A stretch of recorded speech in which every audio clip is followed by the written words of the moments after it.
Hola, ¿qué tal? Muy buenas y bienvenidos a este nuevo vídeo. Si necesitas grabar tu pantalla para demostrar algún proceso como parte de tu presentación de PowerPoint, puedes usar la herramienta integrada para poder hacerlo.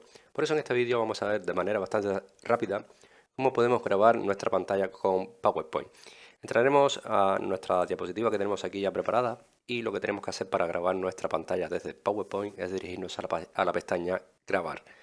Aquí tendremos una cinta de opciones con diferentes opciones y verás que aquí tienes un apartado llamado grabación de pantalla.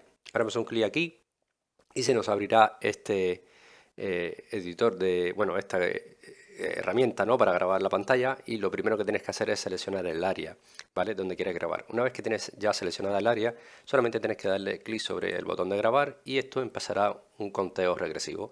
Una vez que llegue a 0, verás cómo empiezas a grabar la pantalla y desaparece la herramienta para poder controlar, ¿no?, estos cuadros. Una vez que termines ya con tu grabación, lo que vas a hacer es mover el cursor hacia arriba y volverá a aparecer esta herramienta. Vas a seleccionar sobre todo detener si has terminado ya la grabación, pausar si quieres tomarte un tiempo, pero yo la voy a detener y esto se inserta directamente ya en nuestra diapositiva. De esta manera es como podemos grabar nuestra pantalla con PowerPoint. Después de esto puedes editarlo y puedes hacer todas las ediciones que quieras utilizando las herramientas que vienen para recortar el vídeo y demás en PowerPoint. Si no lo has visto, hay un vídeo en el canal dedicado a utilizar las herramientas para recortar vídeos, ¿vale?